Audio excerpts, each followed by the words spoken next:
Hungary, United states, Italy, Sweden, Austria, France, Spain और India, ये कुछ उन देशों के नाम है जहां पिछले एक दशक में राइट विंग आइडियोलॉजी काफी ट्रेंडिंग में है और लेफ्ट विंग आइडियोलॉजी एक डाउनफॉल की तरफ। और इसमें खासकर यूरोपियन देशों में ये चीज काफी जोरों शोरों से देखने को मिल रही है।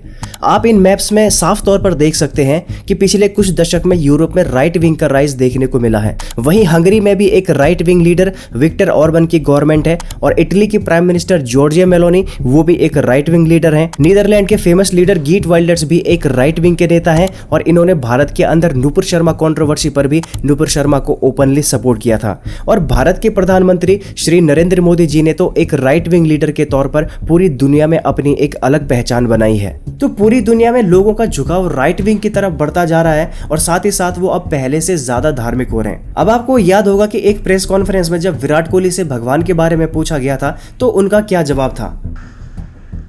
Do I look the puja part types? पर उसके बाद उनमें जो बदलाव देखने को मिला वो वाकई सरप्राइजिंग था।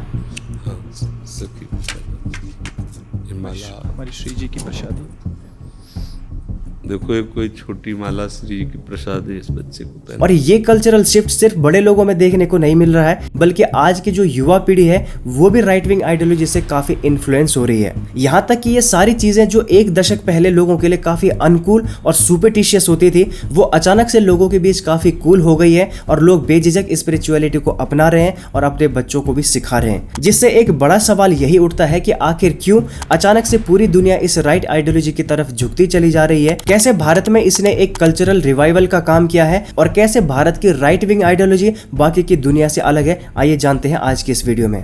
Europe is witnessing a major shift. The victory of far-right parties is becoming the new normal there. The populists hope to join a grouping of far-right parties within the European Parliament to strengthen ties to similar allies in other countries. Tens of thousands have gathered in the German city of Munich in protest against the rise of right-wing extremism. अब right और left वाला ये जो concept है उसको ज्यादातर लोग गलत इंटरप्रेट करते हैं और भारत में तो इसको सीधा सीधा हिंदू और मुसलमान से जोड़कर देखा जाता है। यानी कि अगर कोई एक राइट विंग पार्टी है तो वो हिंदू समर्थक होगी और अगर कोई लेफ्ट विंग पार्टी है तो वो मुस्लिम समर्थक होगी, जबकि इन दोनों विचारधाराओं का हिंदू और मुसलमान से कोई लेना देना नहीं है। दरअसल इस पूरे कॉन्सेप्ट की कहानी साल 1789 में छुपी हुई है, जब फ्रांस के अंदर राजतंत्र हुआ करता था। यानी कि यहाँ एक राजा और एक रानी हुआ करते थे और वो लोग पादरियों से और उनके नजदीकी मंत्रियों से पूछकर सारे डिसीजन लिया करते थे। पर ये सिस्टम उतने अच्छे से फैसले नहीं ले पाता था और इसके चलते बहुत सारे लोग इसके खिलाफ भी थे और कई बार तो देश के राजा ऐसे होते थे जो जनता की भलाई करने से ज्यादा उनकी बुराई कर देते थे और इसी कारण से फ्रांस में आंदोलन छिड़ गया और लोग यहाँ पर प्रजातंत्र लाने की बात करने लगे। इन लोगों का कहना था कि पादरियों को शासन व्यवस्था से बिल्कुल अलग कर देना चाहिए और यहाँ वोटिंग के द्वारा नए राजा का चुनाव कराया जाना चाहिए। अब चूंकि ये सारे आंदोलन करने वाले राजा के दरबार में लेफ्ट साइड बैठा करते थे, इसीलिए इनकी आइडियोलॉजी को लेफ्ट आइडियोलॉजी के नाम से जाना जाने लगा। और दूसरी ओर जो मोनार्की को सपोर्ट करते थे और धार्मिक शासन में ज्यादा विश्वास करते थे, उनको राइट विंग आइडियोलॉजी के रूप में जाने जाने लगा। यानी कि असल में लेफ्ट विंग वैसे लोगों का ग्रुप है जो लिबरलिज्म और डेमोक्रेसी को सपोर्ट करते हैं और राइट विंग वैसे लोगों का ग्रुप है जो मोनार्की सिस्टम और रिलीजियस सिस्टम को सपोर्ट करते हैं। लेकिन भारत के अंदर अगर इस डेफिनेशन से राइट विंग और लेफ्ट विंग को डिफाइन किया जाए तो ये काफी अलग होगा, क्योंकि भारत में राइट विंग आइडियोलॉजी सिर्फ धर्म के आधार पर नहीं है, बल्कि यहाँ right wing ideology left wing की तरह है जो लिबरलिज्म और सेक्युलरिज्म को ही सपोर्ट करती है, ना कि कंजर्वेटिव्स को। भारत की जो राइट विंग गवर्नमेंट है या फिर राइट विंग आइडियोलॉजी है, वो यूरोपियन विचारधारा को सिर्फ इसीलिए एक्सेप्ट नहीं करते क्योंकि उन्होंने ऐसा कहा तो सच होगा, बल्कि वो इसको रैशनल तरीके से हैंडल करते हैं और भारत के प्रॉफिट के लिए फैसला लेते हैं। एग्जाम्पल के तौर पर रशिया और यूक्रेन वार के बावजूद भारत का रूस से तेल इंपोर्ट करना, यूएन में कश्मीर के खिलाफ एक न सुनना और यूरोपियन देशों के सवाल का जवाब उनको उन्हीं की भाषा में देना, ये सारी चीजें भारत में राइट विंग की परिभाषा को काफी हद तक बदल देता है। तो ये तो बात हुई राइट विंग की। अब बात करते हैं कि जो भारत का यूथ है वो राइट विंग आइडियोलॉजी से क्यों इन्फ्लुएंस हो रहे हैं और धीरे धीरे कैसे अपने धर्म के प्रति उनका इंटरेस्ट इंटरेस्ट बढ़ रहा है। एक टाइम था जब रूस में कम्युनिज्म अपनी चरम सीमा पर था, यूरोप में मार्क्सिज्म छाया हुआ था और चीन में कम्युनिज्म के जैसे ही माओइज्म का कॉन्सेप्ट काफी पॉपुलर था। पर अभी की बात करें तो इन सारी लेफ्ट विंग आइडियोलॉजी का खात्मा हो चुका है, या फिर ये भी कह सकते हैं कि अब इस लेफ्ट आइडियोलॉजी का उतना दबदबा नहीं रहा है। ठीक इसी तरह भारत में 1980 से पहले और इसके कुछ दशक बाद तक लेफ्ट आइडियोलॉजी का काफी इन्फ्लुएंस था और लोग कहीं ना कहीं इसको सही मानते थे। लेकिन इसमें गिरावट आनी तब शुरू हुई जब भारत में आरएसएस और विश्व हिंदू परिषद जैसे संगठनों का निर्माण हुआ। खासकर 90 के दशक में राम मंदिर निर्माण को लेकर लोगों के अंदर की धार्मिक भावनाएं उमड़कर बाहर आई और फाइनली जब भारतीय जनता पार्टी सत्ता में आती है तो अटल बिहारी वाजपेयी जी के नेतृत्व में राइट विंग की ये आइडियोलॉजी पूरे देश में अपने पैर पसारती है। लेकिन उस टाइम पर किसी भी ट्रेंड को नेशनल लेवल पर फैलाने के लिए आज की तरह सोशल मीडिया या फिर हाई स्पीड इंटरनेट नहीं था, तो समय के साथ साथ ये आइडियोलॉजी फिर से एक बार फीकी पड़ गई और एक बार फिर से कांग्रेस सत्ता में आई और इन्होंने एक बार फिर से अपनी लेफ्टिस्ट आइडियोलॉजी से लोगों को इन्फ्लुएंस करने की कोशिश तो की, पर इसका बहुत ज्यादा पॉजिटिव रिजल्ट सामने निकल कर नहीं आया। फिर साल 2014 में बीजेपी एक बार फिर से सत्ता में आती है और यहाँ से फिर से राइट विंग का उदय होना शुरू हो जाता है।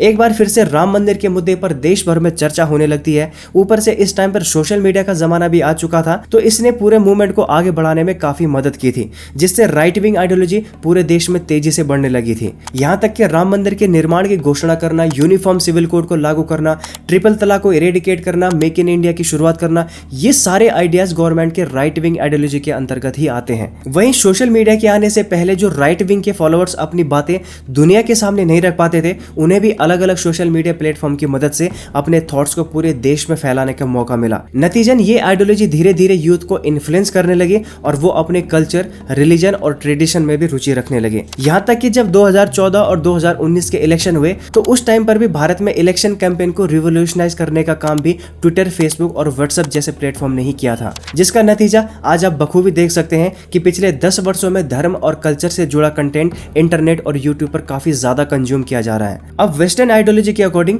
लेफ्ट विंग पार्टीज को कम्युनिस्ट और सोशलिस्ट माना जाता है, वहीं राइट विंग बिजनेस को बढ़ावा देती है और कैपिटलिज्म को फॉलो करती है। लेकिन भारत की जो राइट विंग आइडियोलॉजी है वो वेस्टर्न कंट्रीज की तरह नहीं है, बल्कि पीपल सेंट्रिक है, जो रिलीजियस भी है, कल्चरलिस्ट भी है, सोशलिस्ट भी है और कैपिटलिस्ट भी है। एग्जाम्पल के तौर पे चाहे वो जन धन योजना हो, मेक इन इंडिया हो, प्रधानमंत्री आवास योजना हो, स्टार्टअप इंडिया हो, स्वच्छ भारत मिशन हो या फिर आयुष्मान भारत हो, ये वो सारी सोशल स्कीम्स है जिनका लाभ लेने के लिए सरकार किसी से उसका धर्म नहीं पूछती, ये सबके लिए एक जैसा है। आज भारत में स्टार्टअप्स, एंटरप्रेन्योरशिप्स और बिजनेस जैसी चीजें ट्रेंडिंग में है और यूथ इसमें अपना कैरियर बना रहे हैं। स्टैटिस्टा के अकॉर्डिंग फरवरी 2023 तक भारत में स्टार्टअप्स की संख्या 92,683 थी और इसने $11.3 बिलियन की फंडिंग वैल्यू जनरेट की थी। अब जो यूथ पहले धार्मिक चीजों को बड़ा सुपरस्टिशियस मानते थे, वो अब खुद को कूल दिखाने के लिए अपनी रिलीजियस आइडेंटिटी को फ्लॉन्ट करते हैं। एग्जाम्पल के तौर पे आपने आजकल मंदिरों में लोगों की भीड़ को तस्वीर लेकर रील बनाकर सोशल मीडिया पर डालते हुए तो जरूर देखा होगा। अब देखो, इस बात में भी कोई दो राय नहीं कि जो आजकल का युवा है वो राइट विंग की तरफ और रिलीजन की तरफ इसलिए झुक रहे हैं क्योंकि उन्हें मेन स्ट्रीम में बने रहना है और इस पर कंटेंट बनाने में, इस पर बातें करने में उन्हें ज्यादा व्यूज, लाइक और शेयर मिल रहे हैं। लेकिन इनमें एक तबका ऐसा भी है जिनमें वाकई में कल्चरल रिवाइवल देखने को मिला है और वो बिना किसी दिखावे के एक नास्तिक से धार्मिक इंसान बन चुके हैं। साथ में अपनी संस्कृति को, अपनी सभ्यता को दूसरों के सामने प्रेजेंट करने में वो बिल्कुल भी हेजिटेट नहीं करते हैं। वैसे भी जब भारत के प्रधानमंत्री इस चीज का समर्थन करें और खुद एक सबसे बड़े राइट विंग लीडर हों तो लोगों का उनके प्रति आकर्षण होना तो निश्चित है। वैसे इस चीज ने देश में सांप्रदायिक माहौल भी बना दिया है, जहां एक धर्म खुद को दूसरे से ऊंचा दिखाने के चक्कर में वो गलतियां कर रहे हैं जो खुद यहाँ की सरकार नहीं चाहती। वैसे आपका इस बारे में क्या ओपिनियन है, आप मुझे नीचे कमेंट सेक्शन में लिखकर जरूर बताएं। बाकी अगर आपको वीडियो अच्छी लगी होगी तो इसको लाइक करना और ऐसी वीडियो देखने के लिए चैनल को सब्सक्राइब भी करना। जय हिंद, वंदे मातरम।